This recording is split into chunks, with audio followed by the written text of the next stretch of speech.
Absolutely. No, that was, and he's shown it with consistency since then, because we were one of the first crews to really come and put him out and say, hey, wow, this guy.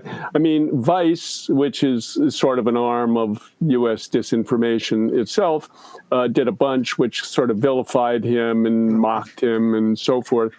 But no, he is 100% genuine, and he's really communicates in a way that people can understand. And, he's not an intellectual who is talking in abstractions. Right. He's saying we just need hospitals, schools, roads, sanitation, electricity, et cetera, et cetera. Like ants in a colony, organize the wealth into a socialist economy. Right. So, that kind of brings us up into more of like the time period that you were filming your series, Another Vision, with Dan Cohen, correct? Correct. Yes. Okay. So just to kind of discuss that a little bit as we get into some of the clips we have from that series, can you just kind of like introduce this character known as Barbeque? Because if I've noticed now, this guy has actually become extremely either, popular or infamous, or however you want to say it, on like social media, on YouTube and things like that. It seems like there's a lot of people that are going down there to meet this guy, to interview him. The Wikipedia calls him a warlord and a gang leader and all of these things. Right. Can you just can you just maybe like, introduce who this person is, since he seems to figure so prominently in your series? Well, under Aristide, as I said, there were two coups d'états, one in 1991 and one in 2004. And each one of them featured some villains, bad guys, who were heading death squads and were basically being the arm of the U.S., covertly, of course, and the Haitian bourgeoisie. Yeah. Like Emmanuel Constant. like Toto Constant, Emmanuel Toto Constant, in the 1990s, who was sort of the face of the death squads, and then a guy called Guy Philippe. But that gets very complicated because today he's kind of a hero. But back then, in 2004. From 2001 to 2004, he was sort of a coup leader leading a band of CIA or U.S. supported rebels. And so when we got to 2020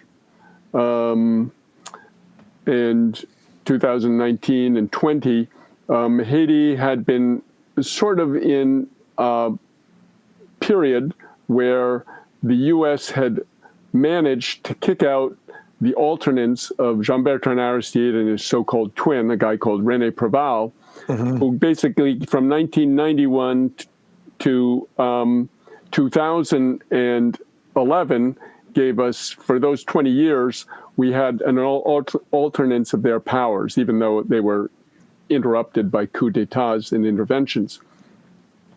So in 2011, the Obama State Department basically engineered the installation of a pro-U.S., pro-capitalist regime in the form of Michel Martelly, which became known as the PHTK, which stood for the Haitian Bald-Headed Party. The guy was bald, and, tête calée also means in Creole, headlong, head first, full on, So it's kind of a double entente.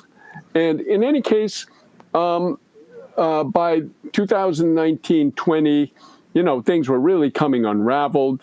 Jovenel Moïse, who was the president at that time, was a very unpopular figure. He'd been sort of read the Riot Act by Donald Trump, who said, listen, you got to help us with Venezuela. So he became sort of the hood ornament on the U.S. tank, which was trying to crush Venezuela.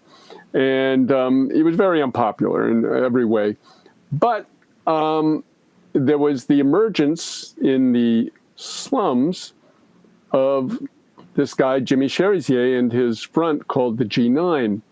And at first we drank the Kool-Aid. We said, this is Toto Constant. This is Guy Philippe. This is, the bad guy now. So here he is, and we were publishing the human rights reports and stuff here at Haiti Liberte. And then one day, my director here at Haiti Liberte, Bethany DuPont, sat me down. He said, listen, I think we got this all wrong. I think I've been watching this guy who basically was doing his own videos and, putting out his message. And he said, I think the guy's interesting. Go meet with him. So I went down. I was sent down to Port-au-Prince, and I spent a weekend with him, 2 days. And I came back and I told my director, I said, man, you were right. This guy is the genuine article. He's the real McCoy. He's an amazing, figure. And, as a Marxist-Leninist, we're sort of taught, okay, it's kind of a revolutionary vanguard party which comes in and will sort of impregnate the masses with the ideas, and the revolution will happen, as maybe it happened in Russia or China or Cuba, et cetera. But this was really organic, right out of the population. So anyway, that's where that came from. So he, sorry. Yeah. No, you're good. Just good. I was going to say he definitely, what's the phrase? The marks of capital are all over my body, right? He definitely delivers that message. Yeah. Honestly. So in your second episode of Another Vision, Barbeque, I think kind of, and the reason I'm calling it Barbeque is my French / Creole is even worse than my Spanish. And if you know how bad my Spanish is. Barbecue is fine. People call him barbecue. Yeah, it's okay. But it didn't come from him burning people. It was just a kid. His mom sold barbecued meat, and, that's how he got it. So we actually have a clip here of him kind of explaining the goals of G9. So we can just play that now for audience, and then I just have a follow-up question regarding it.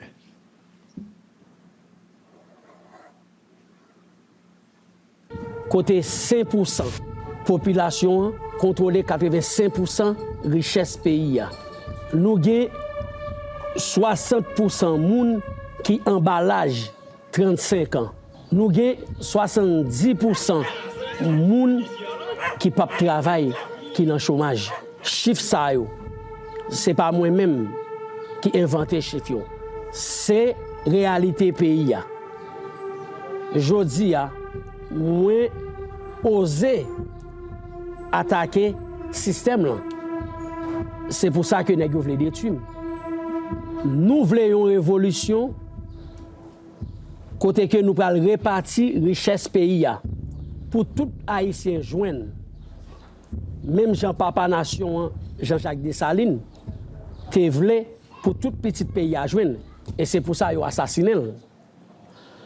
Nous voulons une société côté que ce n'est pas sous couleur peau, côté que ce n'est pas nos mamans, ce n'est pas nos papas qui déterminent les chances dans la vie. Ni tout, ce n'est pas dans qui zone ou sorti qui détermine si nous avons libéré ou si nous avons condamné. Haïti n'a privé.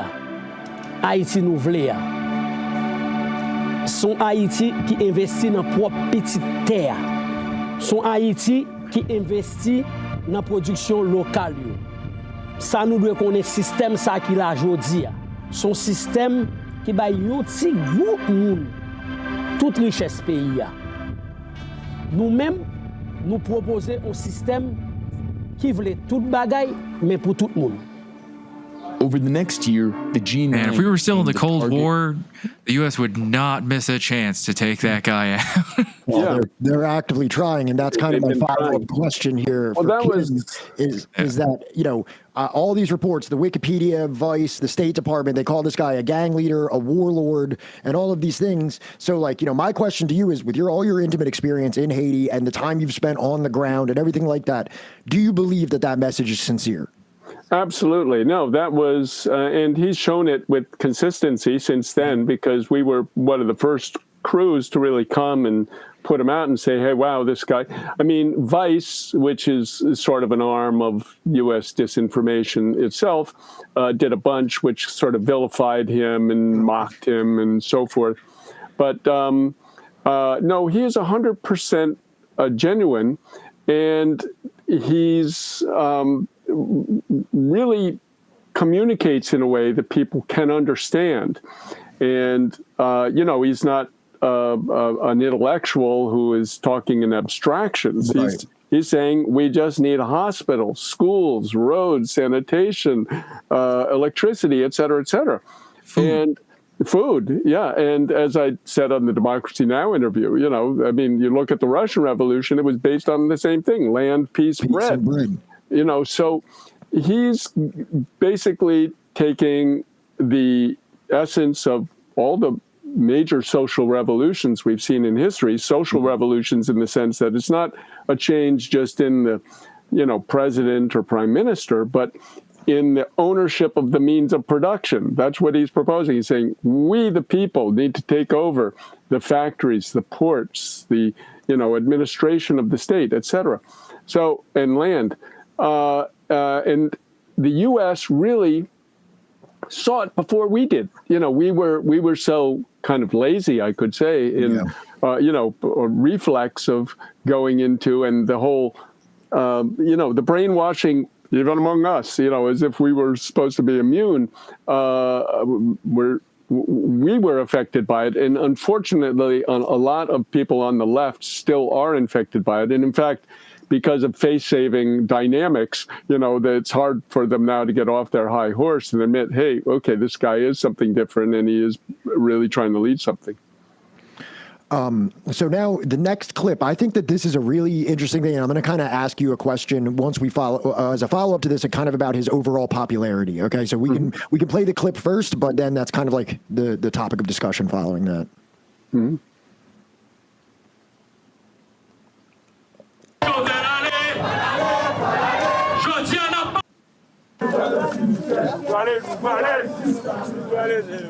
A week later, the FRG9 called for Jovenel Moïse's removal from power in a downtown Port-au-Prince demonstration.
In showing that right there, unless that's some kind of like deviously orchestrated public gathering where everyone has been forced there with guns to their heads to pretend that they resonate with this message and everything like that, it does appear that at least within these neighborhoods, this is an incredibly popular figure, right? Right. Well, he's become even more popular now because he succeeded in his, I don't want to get ahead of us, but, he succeeded in ousting the U.S. puppet Prime Minister Ariel Henry in February of this year. And now, in the social media period, even though the U.S. is, of course, trying to shut it down, if we take the comments of Hillary Clinton and John Kerry in recent weeks about, we got to get social media under control. But he's taken to TikTok and he holds these basically town meetings, which are national meetings with thousands and thousands of people listening, where he explains everything. And it's really quite phenomenal. They keep shutting him down and then he pops up on another. It's kind of a game of whack-a-mole, which is happening. And, but we're in the midst of it. I think, they've just launched a whole campaign of saying, oh, they're massacring the people.